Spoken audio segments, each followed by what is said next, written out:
Recipe building for espresso. What is an espresso recipe? You'll realize that this is verbatim what I had for the slide on the filter coffee class.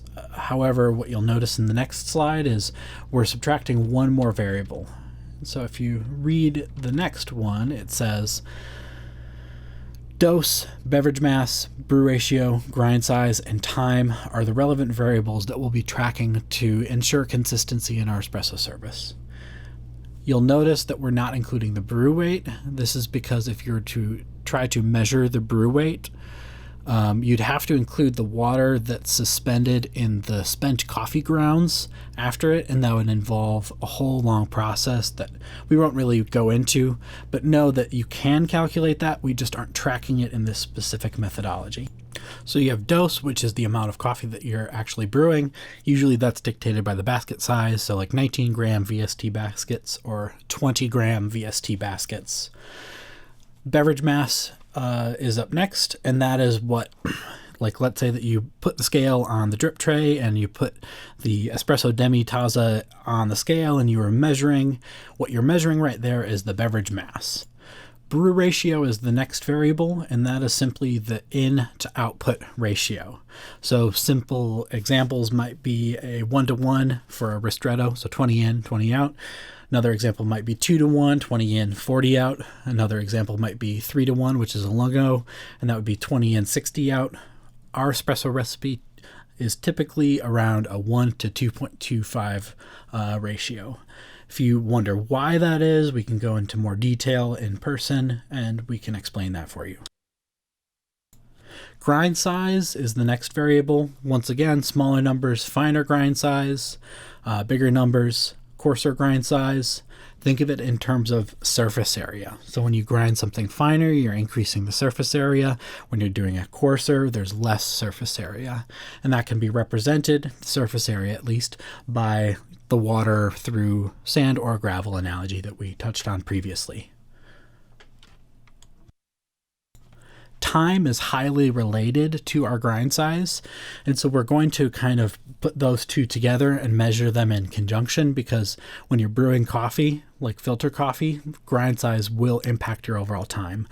Time is simply the overall amount of time that it took to brew the espresso. So now you have all of your variables and you want to talk about dialing in. It's the same process of creating a dose, then picking your output based on your overall brew ratio. You pull a shot just at a given grind size. You track it using time and grind size as an indicator to either go finer or coarser.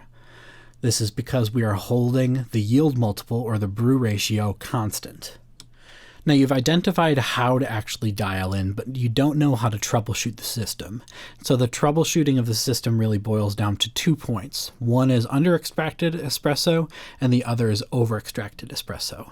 In this example, we're holding the yield multiple or the brew ratio constant, and so we know that the only variable that we can manipulate at that point is the grind size. So if you're trying to troubleshoot under extracted coffee, your one answer is make it finer. What making it finer will do is increase the amount of brew time, and that's as a result of it basically making finer particles which restrict the flow, and that is due to the increased surface area of grinding things finer. The second thing that you can really do is, let's say that you have over extracted coffee. This is the opposite, and you'll want to make the grind size overall coarser. This means larger particles.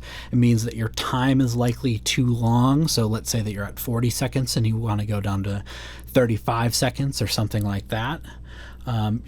Overall, you'll make the grind size coarser. At this point, pause the video, go through these specific examples, and figure out the answer to them. Write them down so we can discuss the answers later. So we've covered 3 different things, one being the overall variables that you can manipulate within the system, 2, the hierarchy of dialing in and just what that process looks like in a sequential order, and then 3, troubleshooting that system, presuming that you have some sort of problem with the system. Here are some caveats that I want to illustrate. I won't go into detail, but I can supply you with links that will go into much more detail of what these caveats really mean.